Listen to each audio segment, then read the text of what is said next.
नमस्कार, मैं ज्योति निषाद। चलिए बढ़ते हैं खबरों की ओर। हरियालो राजस्थान के तहत पूर्व सरपंच अखिलेश लवानिया के संयोजन और जिला पुलिस अधीक्षक के आतिथ्य में कलेक्ट्री के समीप सिटी पार्क में वृक्षारोपण अभियान कार्यक्रम आयोजित किया गया। जिला पुलिस अधीक्षक लोकेश सोनवाल द्वारा पीपल बट वृक्ष लगाकर वृक्षारोपण अभियान की शुरुआत की गई।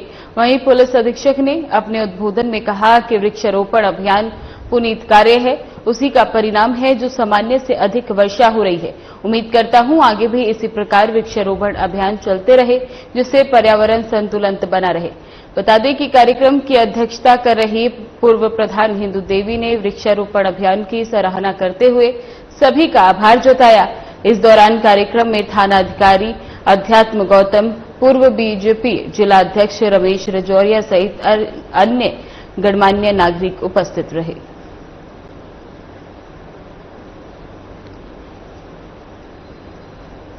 खबर हनुमानगढ़ से है, जहां एसपी हरिशंकर के निर्देशानुसार सड़क सुरक्षा के संबंध में जारी दिशा निर्देश की जानकारी देकर पालना करवाने के उद्देश्य को लेकर आज यातायात पुलिस द्वारा बाल वाहिनी चालकों परिचालकों की समझाइश कर पालना सुनिश्चित करने के लिए निर्देशित किया गया। वहीं यातायात प्रभारी अनिल चंदा ने जिला मुख्यालय पर कई विद्यालयों और महाविद्यालयों में जाकर स्कूल बस और वैन स्टाफ से यातायात और बाल विहानियों के संबंध में जारी नियमों की पालना सुनिश्चित करने को लेकर समझाइश दी गई।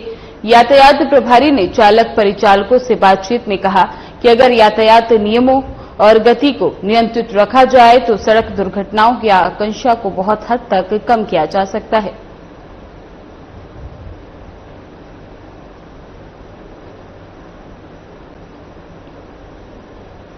करौली के सभी पीईओ की सतर्कता सर्वे संबंधी कार्यों की मुख्य जिला शिक्षा अधिकारी गोपाल प्रसाद मीना की अध्यक्षता में बैठक का आयोजन किया गया, जिसमें जिला शिक्षा अधिकारी मुख्यालय माध्यमिक शिक्षा इंद्रेश तिवारी, जिला शिक्षा अधिकारी मुख्यालय प्रारंभिक पुष्पेंद्र शर्मा उपस्थित रहे। बैठक में सभी पीईओ को जिला संरक्षता अधिकारी राम अवतार मीना ने सर्वे कार्य के लक्ष्य को 100% पूर्ण करने के लिए निर्देशित किया गया। साथ ही सशक्ता का दैनिक जीवन में डिजिटल उपयोग कैसे किया जाए बताया गया। इसके साथ ही मुख्य जिला शिक्षा अधिकारी गोपाल प्रसाद मीना ने कहा कि सशक्ता के काम में कोताही नहीं बरते, हमें अपने कर्तव्य का पूर्ण ईमानदारी से निर्वहन करना है, जिससे हमारे जिले की साक्षरता का उच्च स्तर उठ सके।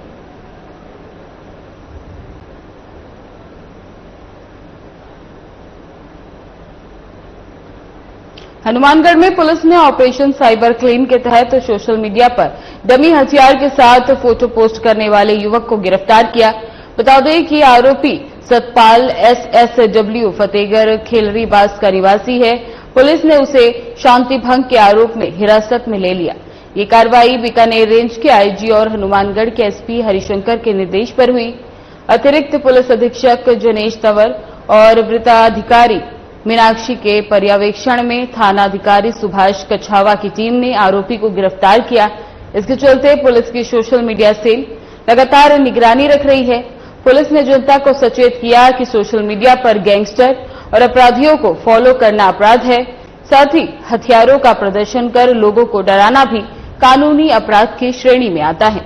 वहीं पुलिस ने लोगों से इस तरह की गतिविधियों से दूर रहने की अपील की।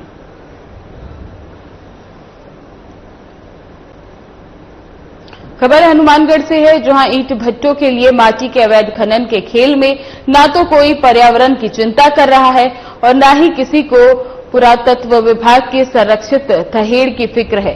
माटी के अवैध खनन में मोटा मुनाफा कमाया जा रहा है और जिन पर अंकुश लगाने की जिम्मेदारी है, मानो उन्होंने आंख ही मूंद रखी है। चांदी के जूतों की खनक के चलते सभी अधिकारी कर्मचारी नतमस्तक हैं। इसी अनदेखी का परिणाम है कि हनुमानगढ़ को विश्व के सबसे प्रदूषित शहरों में 12वें नंबर पर रखा गया है। इसके बावजूद प्रदूषण नियंत्रण और पर्यावरण संरक्षण संबंधी मापदंडों की पालना में अनदेखी की जा रही है। ऐसे में जिले में प्रदूषण नियंत्रण में गड़बड़ी, मिट्टी और अवैध जिप्सम के खनन में सरकारी खजानों को चूना लगाने की स्थिति है। एक रिपोर्ट के मुताबिक जिले में 125 अधिक ईंट भट्टे ऐसे हैं जिन्होंने ईंट निर्माण के लिए मिट्टी खनन की अनुमति ही नहीं ले रखी। इससे अंदाजा लगाया जा सकता है कि वहां प्रदूषण नियंत्रण सहित अन्य मापदंडों की कितनी पालना कराई जाती है। इसके चलते जागरूक लोगों ने अवैध रूप से चल रहे खनन पर रोक लगाने की मांग की है।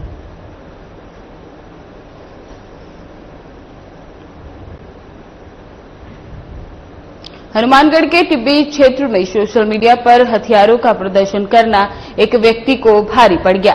टिब्बी थाना प्रभारी हंसराज लूणा ने बताया कि प्रदेश में चल रहे विशेष अभियान ऑपरेशन साइबर क्लीन के तहत सोशल मीडिया पर हथियारों का प्रदर्शन कर आमजन को भयभीत करने के संबंध में कार्रवाई कर एक व्यक्ति को गिरफ्तार किया गया और मामले की जांच शुरू कर दी गई।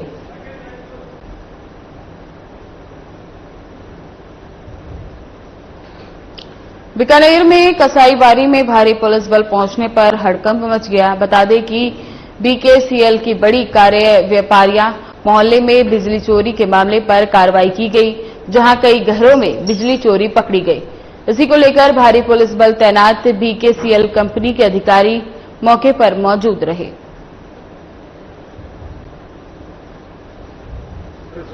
बीकेईएसएल को सूचना मिली थी कि कसाईबाड़ी मीट मार्केट एरिया में बहुत ज़्यादा बिजली की चोरी हो रही है, तो इसी वजह से पुलिस प्रशासन की सहायता से यहाँ पे कार्रवाई कर रहे हैं। जिन लोगों के यहाँ पे चोरियाँ मिल रही है, मीटर के अंदर गड़बड़ी मिल रही है, उन सब पे विजिलेंस की शीट केस भर के आगे कार्रवाई की जा रही है। कितने घरों में अभी चेक की जा रही है, अभी 8-10 घरों में तो मिल गई है और अभी आगे भी काफ़ी शिकायतें हैं, वो सब हम लोग चेक कर रहे हैं।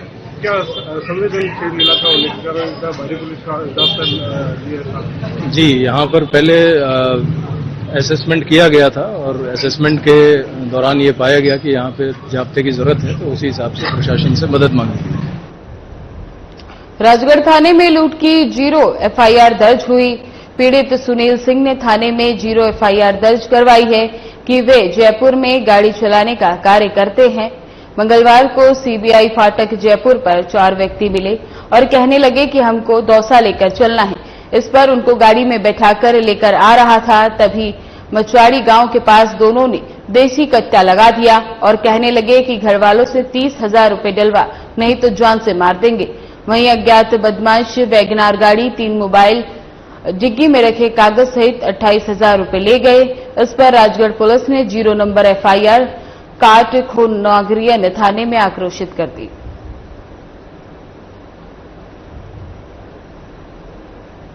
ये हुई थी, मुझे वहां से लिख किया था सीबीआई फाटक से, बोले दौसा छोड़ देना। हम दौसा आ गए उनको लेके। दौसा जैसे बोले बांदी गुई चल के वापिस आना है अपने को, यहाँ पे कोई प्रोग्राम है, तो मैं वहाँ पे ले आया। उन्होंने ऐसे बोला, बोले यार यहाँ पे राजगीर के पास में हमारा घर है, तो ऐसे कर तू यहाँ पे हमको छोड़ के उधर होके निकल जाना। इस थाने के पास में आया मैं, इधर से बोला, बोले इधर होके निकल जाना तू। ऑन रोड पे गाड़ी डाटी मैंने, वो आप यहाँ से उतर के चले जाओ, मैं अंदर गाड़ी नहीं दूंगा। अंदर गाड़ी नहीं दूंगा तो उन्होंने 2 पिस्तौल निकाली और हमारी कांटी पे लगा दी। उन्होंने पिस्तौल लगा के बोले गाड़ी को आगे लो। तो मुझे लेनी थी गाड़ी आगे, मैंने गाड़ी आगे ले ली। आगे लेके उन्होंने हमको उतार के पीछे बैठाने दिया।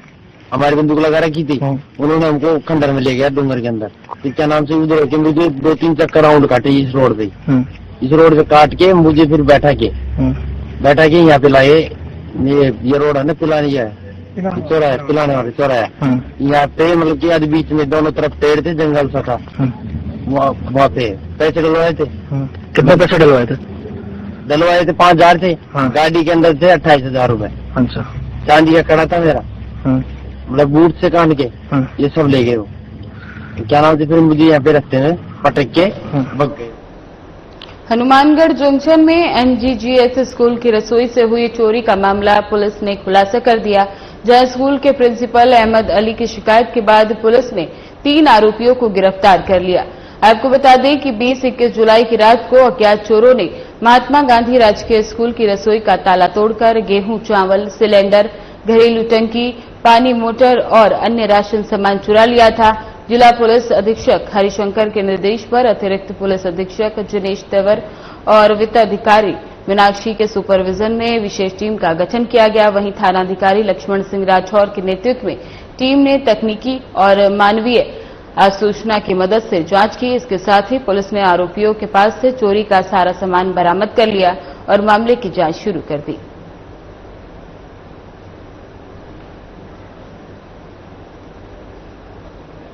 हनुमानगढ़ के टिब्बी क्षेत्र से बड़ी सफलता मिली, जहां पुलिस थाना टिब्बी के थानाधिकारी हंसराज लूणा और टीम ने वंचित अपराधी विजय सिंह उर्फ जज्जी को गिरफ्तार कर लिया है। विजय सिंह के खिलाफ एनडीपीएस एक्ट के तहत मुकदमे दर्ज हैं। ये गिरफ्तारी पुलिस थाना तलवाड़ा के तहत की गई। 12 मार्च 2024 को पुलिस ने तलवाड़ा में 60 वर्षीय गुलाबो कौर से 6 ग्राम हेरोइन बरामद की थी, जिसके बाद जांच थाना टिब्बी को सौंपी गई। जांच में विजय सिंह का नाम सामने आया। आरोपी को 23 जुलाई 2025 को गिरफ्तार कर न्यायालय में प्रस्तुत किया गया था।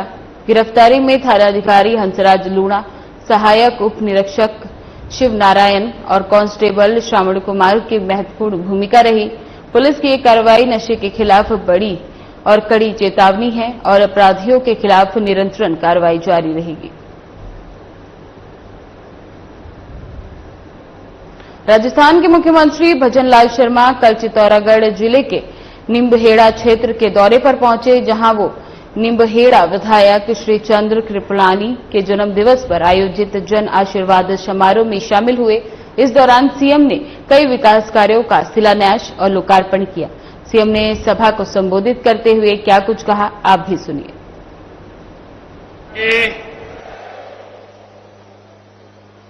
माता बहनें बहुत बड़ी संख्या में इधर भाई बैठे हैं, तो मेरे को लग रहा है कि इधर वाले कुछ आलस्य में है ना इधर वाले?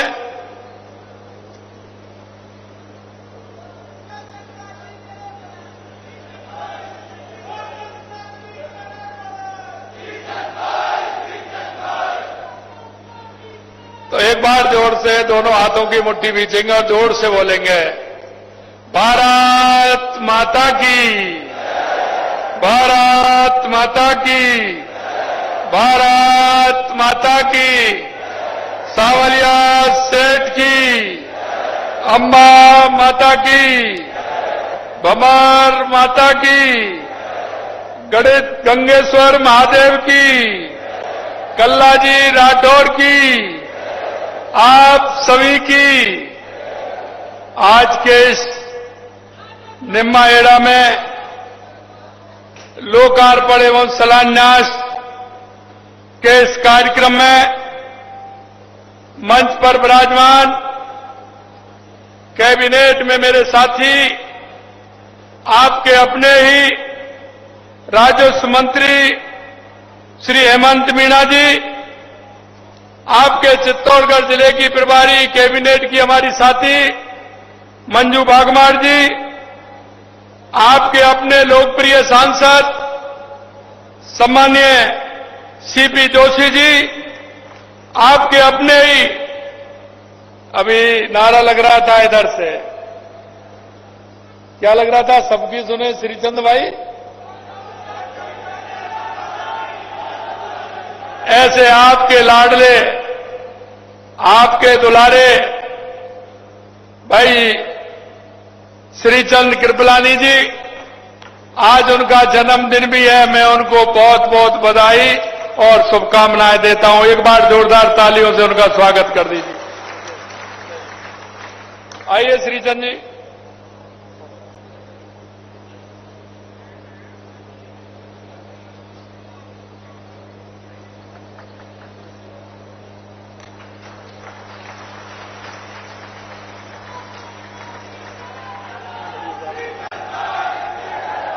आपको जन्मदिन की बहुत बहुत ढेर सारी शुभकामनाएं।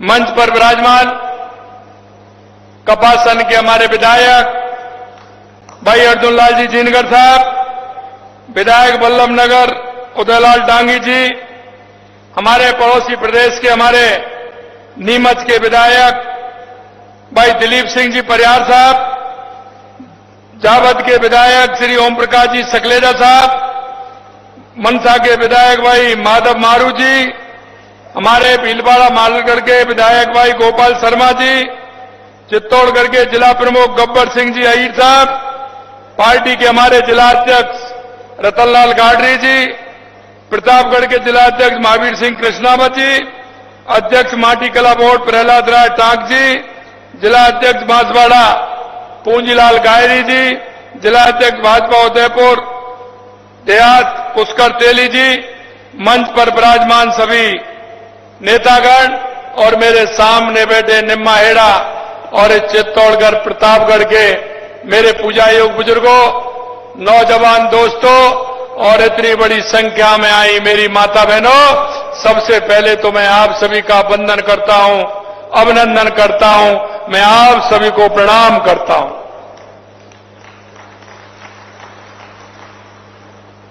भाई और बहनों, आपने देखा है कि चित्तौड़ गौरवशाली धरा, हमारी गौरवशाली धरा है। मैं सबसे पहले तो इस धरा को नमन करता हूं। क्यों? इसका मान और सम्मान देश नहीं दुनिया में, चित्तौड़गढ़ का जो सम्मान है वो दुनिया में अलग ही है, क्योंकि यहां के कण कण में मातृभूमि के लिए मर मिटने वाले वीरों के शौर्य और बलिदान की गाथाएं हैं। मेवाड़ शक्ति और भक्ति की भूमि है। ये वीर भूमि महाराणा प्रताप, शिरोमणि महाराणा प्रताप की धरती है और भक्ति की मूर्ति मां मीराबाई की भूमि है। यहां स्वामी भक्त पन्ना दाई की भूमि है तो भामाजा जैसे दान वीरों की भूमि है। इसलिए मैं इसको नमन करता हूं। माननीय प्रधानमंत्री नरेंद्र मोदी जी के नेतृत्व में ये हमारी डबल इंजन की सरकार लगातार विकास के कार्य कर रही है। और आपने देखा है कि डबल इंजन की सरकार जिस तरह से पूरे राज्य के अंदर और पूरे देश के अंदर, देश के यशस्वी प्रधानमंत्री नरेंद्र मोदी जी के नेतृत्व में 2014 के बाद जो परिवर्तन हुआ है वो आपके सामने आपको दिख रहा है।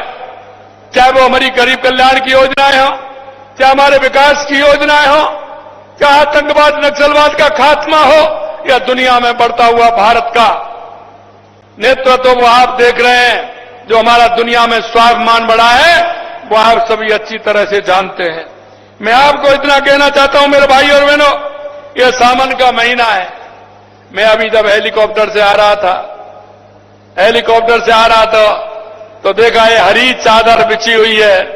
सभी जगह इंद्र भगवान की कृपा है और ये कृपा इसलिए है कि जो मन से जनता के प्रति जवाबदेही होता है, मन से काम करता है, तो देश के यशस्वी प्रधानमंत्री नरेंद्र मोदी जी के नेतृत्व में जो देश के अंदर काम हो रहा है तो ईश्वर भी प्रसन्न है। इसलिए ईश्वर की भी मेहरबानी हमारे ऊपर खूब अच्छी तरह से हो रही है।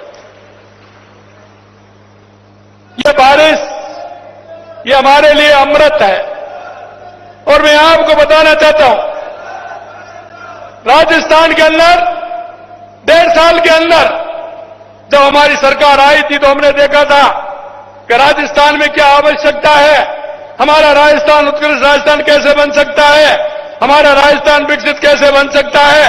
हमारे यशस्वी प्रधानमंत्री जी ने कहा कि जो आवश्यक है, जो राजस्थान को करना है उनको करिए। इसलिए सबसे पहले राजस्थान को सबसे पहले आवश्यकता थी तो पानी की आवश्यकता थी। हमारी सरकार ने लगातार पानी के लिए काम किया है।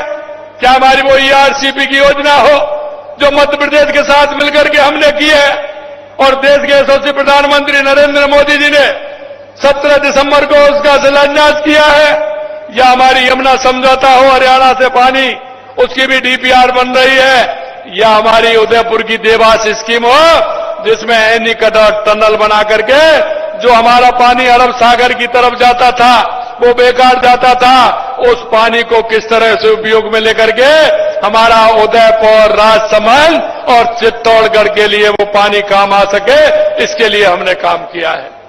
यही नहीं, हमारा बांसवाड़ा डूंगरपुर जो हमारा माई डैम है उसका फायदा हमारे बांसवाड़ा डूंगरपुर को मिले, हमारे पाली जिले को मिले, इसके लिए भी काम किया है। हमारा हनुमानगढ़, गंगानगर, बीकानेर, जैसलमेर, बाड़मेर, नागौर, फलौदी, इसके लिए हमारा गंग नहर और हमारे इंदिरा गांधी नहर है उसका पानी मिले, इसके लिए 4000 करोड़ रुपए का प्रावधान भी हमने उसमें किया है। हमारे संपूर्ण राजस्थान में पानी की व्यवस्था कैसे हो सकती है, इसके लिए हमारी सरकार ने काम किया है। हमारे लिए दूसरी आवश्यकता बिजली की थी। हमने कहा था आपको, किसान भाइयों में आपसे एक ही बात कहना चाहता हूं, आप नोट कर लीजिए, हमने कहा था कि 2027 तक किसान को दिन में बिजली देने का काम हम करेंगे, किसान को दिन में बिजली देंगे, जिससे किसान रात्रि को परेशान नहीं हो।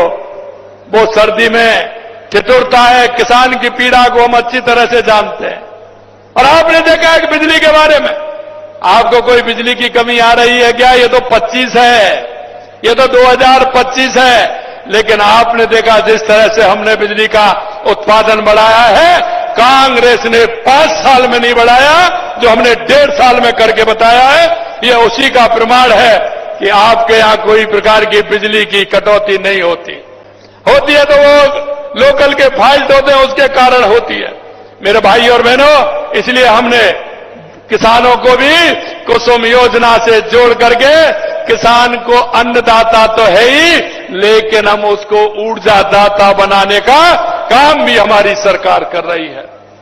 देश के यशस्वी प्रधानमंत्री नरेंद्र मोदी जी के नेतृत्व में आपने देखा, हमने पहली साल में राजिंग राजस्थान किया और राजिंग राजस्थान के माध्यम से 35 लाख करोड़ रुपए एमओयू हमने किए और आपने देखा है 3.25 लाख करोड़ रुपए के एमओयू धरती पर आ गए और उनका काम प्रारंभ हो गया। और इसी तरह से हमने कहा था, क्योंकि हमारे प्रधानमंत्री जी कहते हैं देश में 4 जातियां हैं, वो जातियां हैं किसान, मजदूर, युवा और महिला। अगर इन 4 का उत्थान होगा तो मेरे गांव का भी उत्थान होगा, मेरी विधानसभा का उत्थान भी होगा, मेरे जिले का उत्थान होगा और मेरे प्रदेश का और मेरे देश का उत्थान होगा और मेरा प्रदेश विकसित देश बनेगा। लगातार उस पर हमारी सरकार काम कर रही है। आप देख रहे हैं किसानों के लिए लगातार हम काम कर रहे हैं। पहले आपको 6,000 रुपए किसान सम्मान निधि मिलती थी, उसको बढ़ा करके हमने 9,000 कर दिया। आने वाले समय में वो 12,000 हो जाएगी। इसी तरह से एमएसपी पर गेहूं की खरीद, जिस तरह से पिछली बार 125 रुपए बोनस दिए थे, इस बार हमने 150 रुपए बोनस देने का काम किया है। यही नहीं, किसानों को हम जोड़ने का काम कर रहे हैं। लगातार हम जिस तरह से किसानों के लिए हमने काम किया है वो आपके सामने है। और आपने देखा है कि हमने किसानों के लिए, क्योंकि किसान और पशुधन का मेल होता है, या मेरे सभी भाई बेटे हैं, कि जो किसान होता है उसकी अर्थव्यवस्था को ठीक करने के लिए पशुधन आवश्यक होता है। और पशुधन अगर किसान के घर पर होगा और किसान और पशुधन का काम होगा तो उस किसान की अर्थव्यवस्था सुधरने में बहुत बड़ी भूमिका निभाती है। इसलिए हमने कहा किसान के लिए गौपालक क्रेडिट कार्ड भी देंगे, वो भी देने का हमने काम किया, उसको भी हम दे रहे हैं, जिससे किसान पशुपालन में भी काम करे।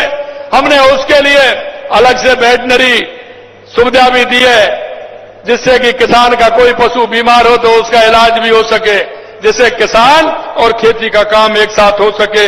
इसके लिए भी हमने काम किया है। मित्रों, मैं इतना कहना चाहता हूं, किसान के लिए, महिला के लिए लगातार आपने देखा है राजीव का के माध्यम से हमने लगभग 10 लाख महिलाओं को रोजगार देने का काम किया है।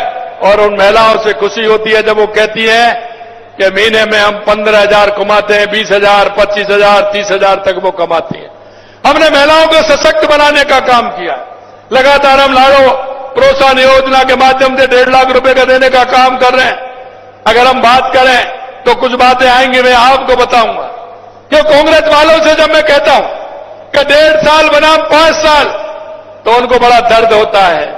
और दर्द इसलिए होता है कि उन्होंने किसी भी प्रकार का राजस्थान की जनता से कोई नाता नहीं रहा। सिर्फ उन्होंने भ्रष्टाचार और लूट और तुष्टीकरण के आधार पर काम किया था। अगर मैं निम्मा एड़ा की बात करूं तो आप जानते हैं बिजली, पानी, शिक्षा, चिकित्सा हमारी प्राथमिकता है। हम इन विकास कार्यों में निम्मा एड़ा को लाभान्वित करने का काम कर रहे हैं। आज ही हमने लगभग 500 करोड़ रुपए की राशि के विकास कार्यों का लोकार्पण और शिलान्यास किया है। यह एक निम्मा एड़ा विधानसभा के लिए है। और यही नहीं, सिंचाई, बिजली, सड़क, धार्मिक स्थलों के उन्नयन। बुलेटिन में बस इतना ही। बने रहे हमारे साथ। नमस्कार।